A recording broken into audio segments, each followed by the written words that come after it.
today on this video I'm going to answer two questions, one from Judith and the other one from Maureen. And before I answer those two questions, let me talk about fermented food. We need some good fermented food in our diet every single day.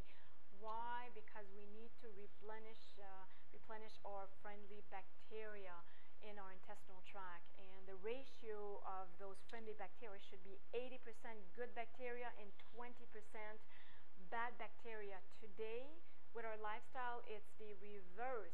People get less than 20% good bacteria and 80% bad bacteria. That's why you might feel bloated. People suffer from IBS, celiac, and a lot of gastrointestinal inflammation. So we really have to be careful with that. So how you can add those friendly bacteria is taking some probiotic, which I recommend in the forum. Also make your own sauerkraut, and I also provided some recipes, and it's on page 201 in your program, and I provide some sauerkraut recipes, and so this, and actually at this time of the year in the winter time, this is when I eat a lot of sauerkraut. So this time around I didn't have time to do my sauerkraut, so I was driving from New York, and we stopped by a health food store, and I was able to find some raw sauerkraut. So this one is raw caraway sauerkraut, and the name of the company it's Hawthorne Valley Farm, and the other one is kimchi. So you both have the recipe in my program, but you can also buy some sauerkraut. But be careful when you buy some at the grocery store. You want to make sure that it's unpasteurized, and look for raw, because again, when it's unpasteurized, it's also heated. And when it's pasteurized, when you buy it at the grocery store, it's pasteurized, so meaning that it's been heated, and you're losing all the nutritional property that we want in our bodies. So I think it's worthwhile to make your own sauerkraut if you have the time. And then add them on the side of your salad. Like last night I had a salad, I had a little bowl of sauerkraut. And if you're going to have, let's say, some chicken or red meat, of course, good clean from a good clean source, then add some sauerkraut. So you can pretty much have sauerkraut every single day. But in the winter time, that's when I eat a lot of sauerkraut. And then another fermented food, it's called miso. So notice in some of my recipes, the soup, especially the soup, some salad dressing, I ask for miso. And miso, it's fermented, and it's also very high in enzyme, and it helps to digest the food properly. So you'll be able to so I add, and also add some flavor, really enhance the flavor in your soups or in your stew. Even if it doesn't ask for miso, what I do is pretty much all my soups that I do, I add the miso. So 1 tablespoon to 2 tablespoons of miso, depending on the amount that you're making. And the other one is yogurt. Some of you asked me, is it okay to add yogurt during the 7-day cleanse? If you're doing plan A, yes, it's okay. If you're doing plan B and C, no, really, because yogurt is not really a cleansing food. It's a nourishing food, which at this time of the year, it's great, but it's fermented, and make sure it's organic. Please do buy organic yogurt as much as possible. So this one that we have is So Geen Country. It's a company, it's organic, it's a company from Ontario. So if you're from United States or any other country, then go to your health food store, and most likely you'll find some. Okay, so now to answer the question from Judith. Judith asked me, is it okay to blend the vegetable to make a soup instead of a blended soup, instead of following my recipe?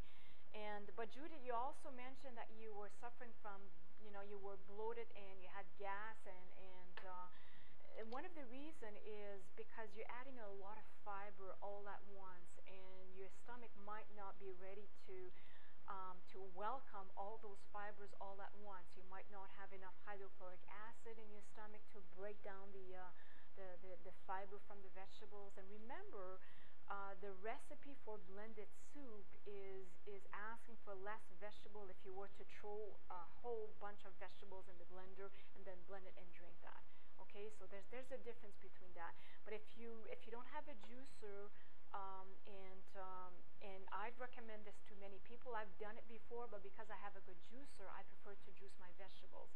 But what you can do is blend your vegetable with water, okay, and then pour pour your vegetable in this bag. You can use a mesh or anything, but I probably have 10 of those bags because I use them often when I do almond milk, any seeds milk really, and I use it quite often. And and I'll provide the link where you can have access to this bag. So I have this glass jar, and what I do is I pour my vegetable juice in this in the mesh in the bag, and then I strain everything. So I push everything in my glass container. So I'm left with the pulp. In the pulp, I don't use up the pulp. Some of you might want to use up the pulp if you're doing some dehydrated crackers. I don't. It goes back into my compost. That's why my garden is thanking me in the summertime when I do that. But yeah, so definitely you can use it in your compost. So this is another way that you can do your juice. But remember, when you're using a good extractor like a juice extractor to juice the juice from the vegetables, then you're getting much more than if you were to squeeze from this bag. Okay. So now, and Judith, again, just baby step, and I think for you, I would recommend to do Plan A and do the smoothies in the morning. And if you feel like a blended soup, then just go with the blended soup recipes that I provide. So the next question is from Maureen, which is a good question. And she asked me, I'm concerned about business travel. I'm off to New York City next week for a business trade show, long hours and dinners. I'm concerned about eating healthy. But I will be in an hotel room for a week, which is good. So the one thing you don't want to forget, Maureen, is your greens. So it doesn't matter if it's not vital mineral green, could be any green, but do not leave home without your green. And bring few containers with you, glass container as much as possible, and keep them in a bag. When I travel, I usually bring an extra bag with me, like a fancy bag. And usually in my fancy bag, I usually have all my greens and perhaps my superfood. Okay, so keep them, bring them with you on the floor, on the trade, whatever where you're going to be, and then add some, bring some water with you. And when you're ready to mix the vital green, then just add 1 tablespoon in your bottle, and then drink this between meals. All it's going to do, again, it's going to keep your energy up, it's going to alkalize your body, it's going to nourish as well. And this is going to be your multivitamin at the same time. Okay, so do not forget to bring this. And as far as, your meal, this is how I was in New York City last week, and I don't bother anymore to call to see if they're going to have, my specific foods that I'm comfortable with. Every restaurant they have salad. It might not be organic salad. It might not be your organic dressing that you're used to, but do the best you can. And but most restaurants or hotels they offer the salad. But the most is, do not forget that. I think it's going to make a huge difference. And also, if you start to crave certain food, then perhaps just increase the dosage while you're away, and you'll be fine. Okay, so hope I did my best. I hope I answered your question. And if you have any other question, leave your comment below this video. So bye for now.